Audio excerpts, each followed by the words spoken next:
Moi, je lis la littérature sur les ovnis un peu tout le temps, comme ça, c'est un passe-temps pour m'amuser. Vous savez, aux États-Unis, on en parle beaucoup. Il y a plein d'émissions à la télé où on voit des gens qui se disent qu'il y a des ovnis ou la vie extraterrestre, enfin, des voyageurs intersidéraux. Enfin, c'est pour m'amuser, c'est tout.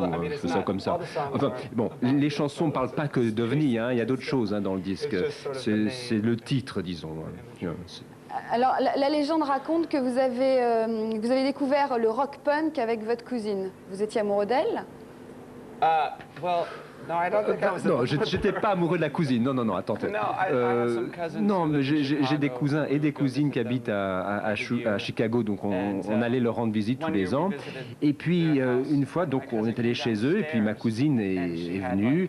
Et puis j'ai vu descendre l'escalier. Elle avait des anneaux dans les narines, des espèces de pantalons un peu cuir spécial, un peu du punk, quoi. Alors ça fait un drôle d'effet. C'est cool, quoi. Alors voilà, bon, c'est comme ça que j'ai vu le truc. Tu vois, je sais pas. Moi, je l'ai donc découvert par hasard, comme ça, quoi.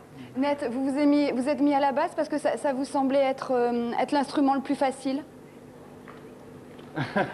Ben en fait, il s'est avéré que c'était pas si facile que ça. En fait, ce que je voulais, c'est être dans un groupe, et puis je voulais jouer d'un instrument, chercher une équipe, et puis j'ai choisi la voie la plus rapide pour arriver à un groupe, et puis c'était la basse. Mais en fait, c'est pas simple. Vous avez fait plusieurs groupes avant de rencontrer Dave. Qui s'appelaient les plus connus? Les plus connus, Eisenbecker Sunny Day,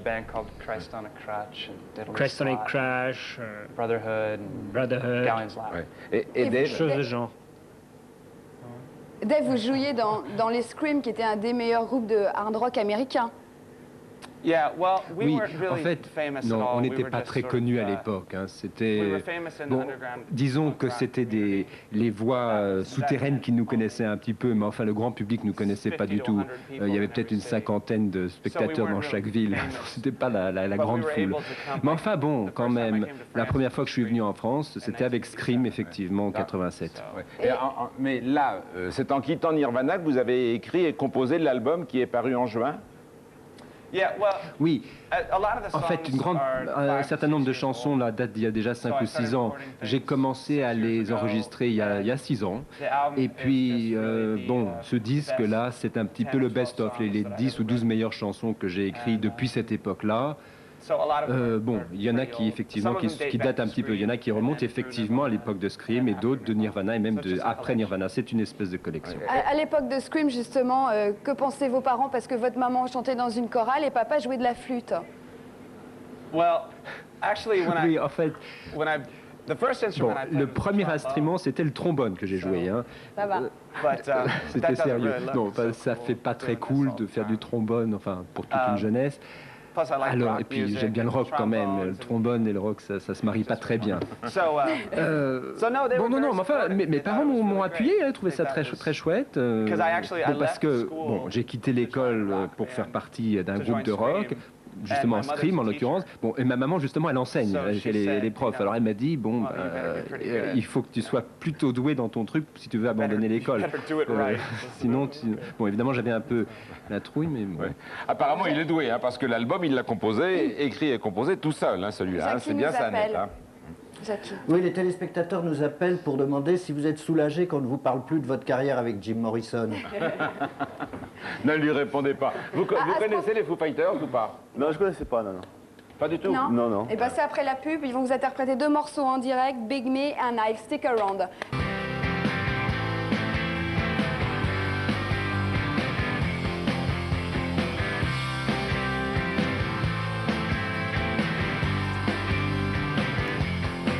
Well, I talked about it.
Thank you. This song's called I'll Stick Around.